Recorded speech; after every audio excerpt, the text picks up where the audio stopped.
Good afternoon, or for those who might be watching across the Atlantic, good morning.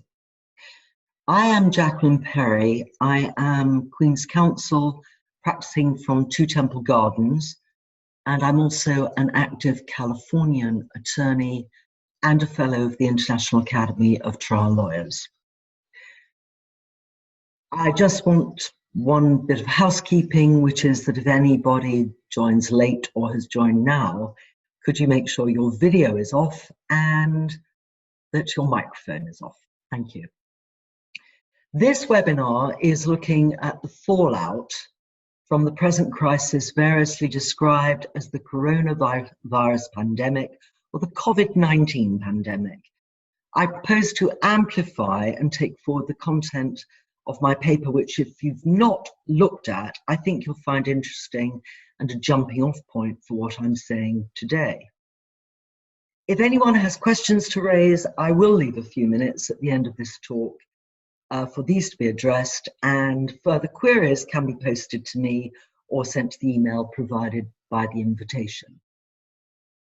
By way of introduction, it's worth looking at the enormity of the financial ramifications of this event, just taking account of the billions, if not trillions, that will be provided by governments in trying to keep businesses or individuals barely afloat, causes an intake of breath as to how all of this is going to be paid for and by whom. By April 16th, by way of example, the US Small Businesses Administration, which is part of the government, backed 2.2 trillion financial package. This had already run out of money and stopped accepting applications. Therefore, yesterday, the US government passed further legislation to replenish this assistance package with a further eye-watering $484 billion. And as if these financial problems are not enough, and whilst it's not the remit of this paper and this talk to highlight the social issues, these must be worth mentioning in passing because these may have future ramifications on both mental and physical health problems yet to come, and perhaps put further strain on medical services and in some cases insurance liability as a consequence of these developments. The title of this piece, as I wrote, is Bread and No Circuses, which is a corruption from the phrase bread and circuses attributed to Juvenal, a Roman poet in the 1st century AD. It is and was intended then as a deeply cynical phrase whereby the satisfaction of the public was to be satisfied by both food and diversion through entertainment. For Juvenal's time, this was entertainment for the populace gathering in the Colosseum, perhaps football matches of their day. The Romans certainly understood the need for crowd-pleasing events, and Juvenal characterized this philosophy as an erosion of civic duty as a priority, while with ironic implication, we now live in times when the closure of those very significant distractions are hailed as the essence of civic duty. How is the loss of social gatherings relating to sporting events, concerts, theatres, cinemas, and every public fora, how will this play out for the well-being of those in developed societies remains to be seen. I'm concerned today to talk about the financial fallout which must and will impact upon virtually all of us. Great and small, all sectors will be affected: sports, entertainment, media, retail, travel, leisure, the list goes on. I must make it clear this talk is designed to create full awareness of the questions that may need to be raised by those impacted by the loss of these circuses. This awareness must inform possible remedies arising from contractual commitments and obligations. In today's world, the loss of crowd activities has huge economic impact, Over the years, group events have become synonymous with sponsorship, advertising, and support.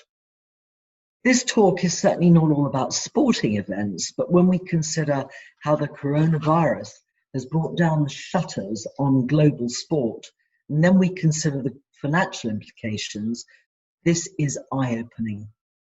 In 2018, sales in sporting events and related goods were worth some $490 billion worldwide. How will the sporting model be affected? Money is made from ticket sales, sponsorship, broadcasting rights. There we are, American football for you. And not to leave it out, English football. The Fédération Internationale de Football Association, FIFA to all of us, has published as guidelines a set of principles which are designed for clarity and a measure of stability. It says, simply put, that the players whose contracts would expire, generally at the close of season, will have automatic extensions. Players who'd have contracts commencing at the beginning of seasons will have to wait until, whenever that will be, the new beginning of the season. Unfortunately, that hardly touches on the problems that are likely to arise from losses of revenues from ticket sales, broadcasting rights, and so on. And that is before one gets to losses relating to profits that might have accrued through, for example, promotion in the league. Then there's the advertisers, manufacturers of merchandise, the TV companies, and in some cases, leaseholders or landlords of sports grounds. What claims may arise from losses that can be shown, and who is there to accept those losses and pay them? On a large scale, the sporting examples show the myriad of issues that arise from postponement or cancellation of fixtures and the knock-on effect.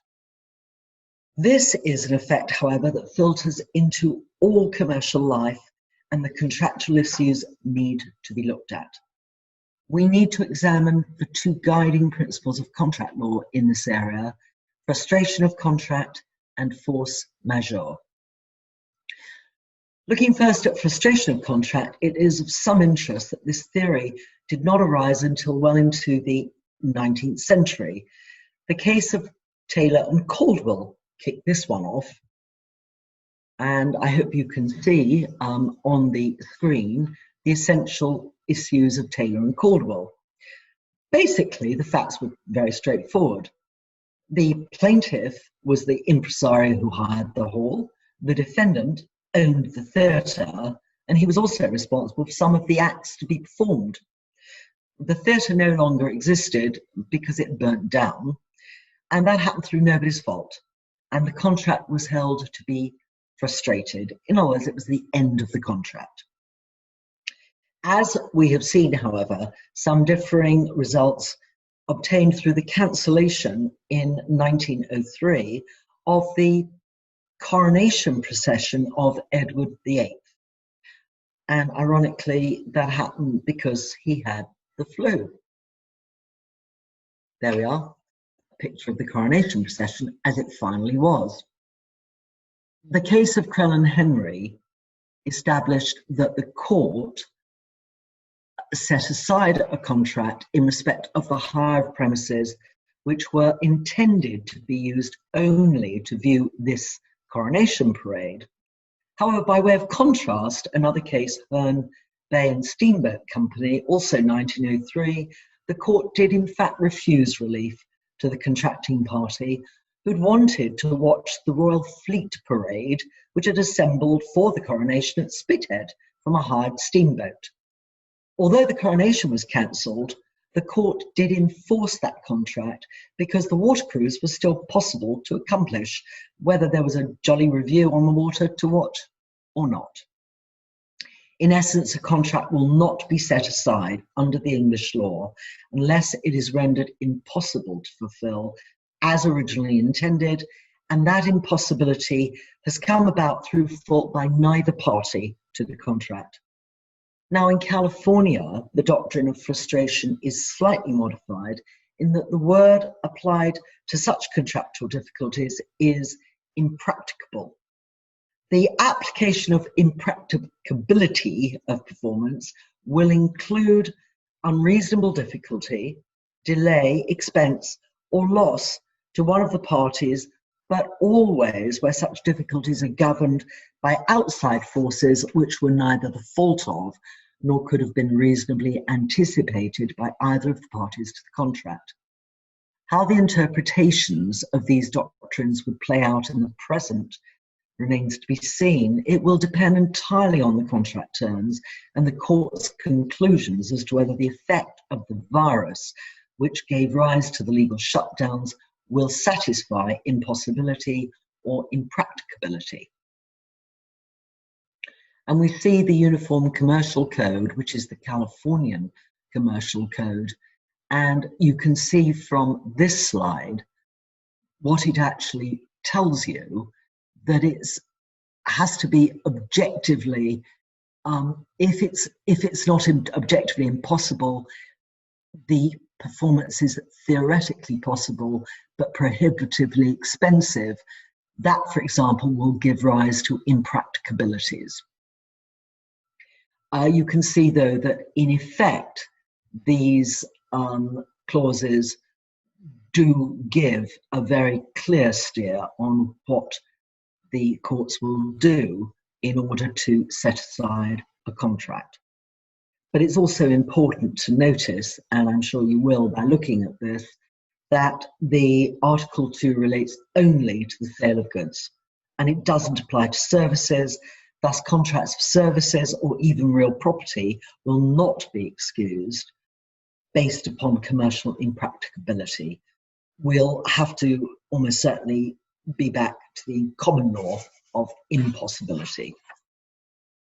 But even within the sale of goods example, the contrast between Californian and English law would be that in California, as we've seen, a price increase that is so excessive could be regarded as impracticable, but under English law, probably not impossible. However, be aware that in the United States, the states do differ in their approach. So, for example, in New York and Texas, the doctrine of impossibility is adopted, and the performance of the contract has to be objectively impossible, as with the English law. This is objectively impossible by act of God, force majeure, or importantly for considerations perhaps today, the passage of law that renders the performance illegal, or a change of circumstances so fundamental as to render unjust or contrary to public policy to hold the parties to their original agreement. Impossibility, I might add, would clearly be unlikely to include mere inconvenience.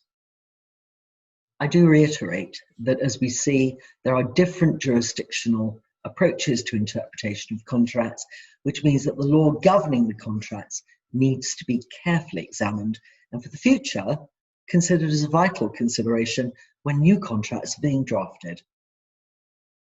Now, force majeure.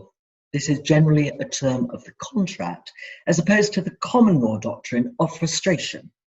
The expression force majeure has no independent meaning in English law except as a description of a clause that will excuse or suspend performance of contractual obligations.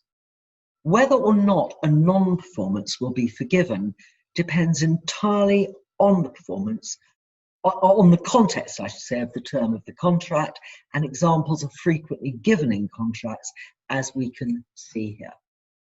And you can see that there's two examples on your screen, I hope you can see, that give you an examples of force majeure. And they include all sorts of interesting things, including not limited acts of God, strikes, labour disturbances, equipment failure, and so on. Unusually severe weather conditions, accidents, or other contingencies, the non-occurrence of which was a basic assumption on which the purchase order was made. I doubt that anybody would have had any basic assumption on the events that have inflicted all of us today. One does have to be careful to ensure that when the term is used in a contract, it will yield to the jurisdiction in which it's being considered and also interpreted. So, for example, in French law, the defense of force majeure has a very specific meaning as a defense, irrespective of the drafting within the contract. It's rather like the French interpretation of inheritance, irrespective of what might be in a will. Where force majeure clauses have been provided for in contracts, these are likely to be construed narrowly in places like the UK, New York, Texas, as we've seen, and thus where the parties might have been able to foresee an event at the time of formation, but the event was not included in the force majeure clause, the parties are unlikely to be released from their contractual obligations. Again, the question of foreseeability of the events we are undergoing at the moment will clearly be to be argued, as well as the interpretation of the clause. But the clauses must be carefully drafted and the rights and duties of the parties defined with specificity and looked at in those terms. It will be interesting to see whether any parties seek to invoke the United Nations Convention on Contracts for the International Sale of Goods, where contracts exist for the sale of commercial goods between nations, something that happens so often these days, and where the parties have not waived the applicability of those rights pursuant to Article 79 of this convention. If the nations to the contract are signatories to this convention, it may excuse non-performance arising from an impediment that could not have been foreseen and was beyond a party's control. It will be most interesting to see how this may apply to nations who either were or should have been aware of the coming economic tsunami due to Covid-19. Now, a contract may generally provide for force majeure event, which has the effect of frustrating performance of the contract, which is why it's useful and essential to understand both. As we've seen, the purpose of a force majeure clause to excuse one or both parties from performance has to be considered in its entirety. The applicability of these clauses has started to come under scrutiny in the wake of the coronavirus, and indeed we're already seeing manufacturers and technology companies seeking relief from obligations whilst they're fighting at the same time to retain some semblance of control over bottom line revenues through cancellations and loss of production. China, interestingly, has actually issued more than 3,000 force majeure certificates to exonerate companies for either non or partial performance of contractual obligations due to COVID-19. Whether such certificates will be recognised in different jurisdictions will be yet another conundrum in this complex scenario. If no such force majeure provision even exists in a contract, the parties will then be thrown back on frustration principles, which, as we've seen, operate differently in different jurisdictions, some more narrowly than others. It is to be hoped that the courts may look with some sympathy at the interpretation at what it is hoped will be a once-in-a-lifetime pandemic and its consequences. But we've already seen, for example, Monsieur Raymond Leblanc is fighting Hiscox in respect of a force majeure clause in his insurance policy.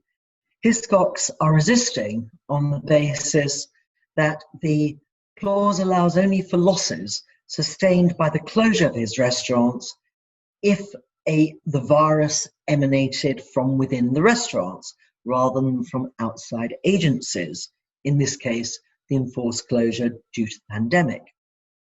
Wimbledon, on the other hand, paid handsome premiums for coverage of losses for cancellations, however these were caused. Meanwhile, in the US, Chubb is invoking constitutional issues and rights to challenge claims against it. It follows, and it must follow, that the terms of the contract will be looked at very, very closely indeed, and carefully, and the usual rules of contract construction will likely be followed. I pause just to say this: it is necessary and proper to say that whilst there's an inevitability that there will be huge numbers of calls made on insurance contracts, it is worth remembering that insurers do not have access to a magic money tree. And the question of insurance payments will have to be handled with care and discretion. There may be a right that exists, but it would be foolish in the extreme for insistence upon rights if the effect is going to be to bankrupt insurers and no one then gets anything. From a practical point of view, therefore, rights sometimes have to be tempered with discretion. I can recall some years ago when I used to drive around London in my small Austin Mini. I remember once being sandwiched between two pantechnicons. The roof of my car hardly reached the wheel arches. I had right of way. I delayed because, frankly, exercising my right of way could have ended up with me being squashed under both of those pantechnicons, if not one of them, and I wouldn't be here talking about it. So I decided that caution and discretion was the better part of valor. Sometimes insisting upon or exercising rights could end up in a way that nobody anticipated. Therefore, it is that even if claims may be well-founded, careful and considered negotiations will probably be the way forward for everybody to come out with something. What I've got up now is the 1943 Act. I'm going to call it for shortness the Frustrated Contracts Act.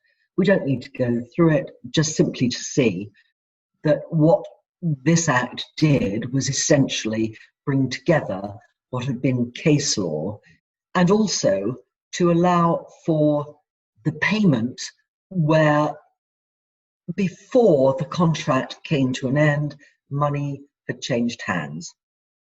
It wasn't too difficult to adjust, therefore, claims being made for loss under this statute, because they were subject to a relatively simple formula of what had been paid or received, but also the important consideration of business interruption.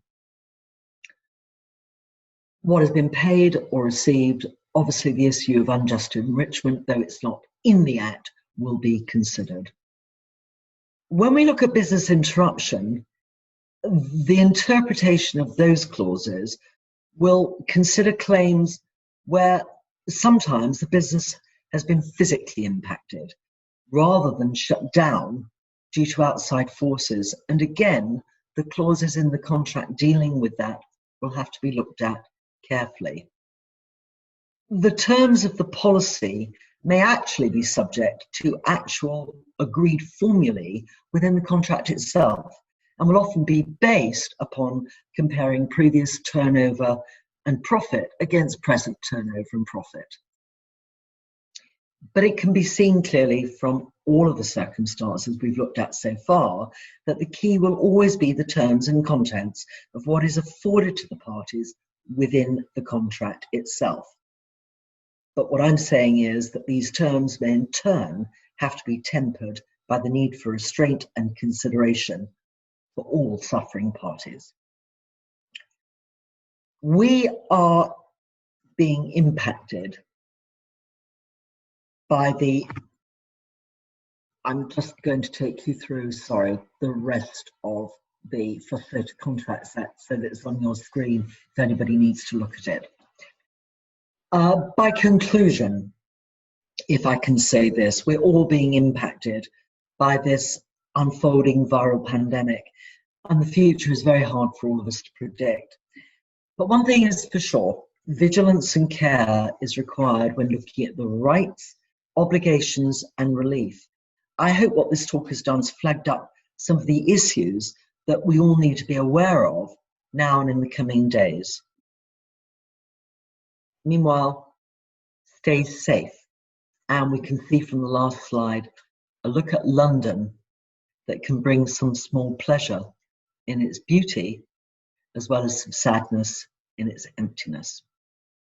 Thank you for listening, and if anybody has any questions, I am happy to look at those questions in the last few minutes now. Otherwise, as I said, you can make contact with me through Chambers and through the contact details on the invitation. Thank you.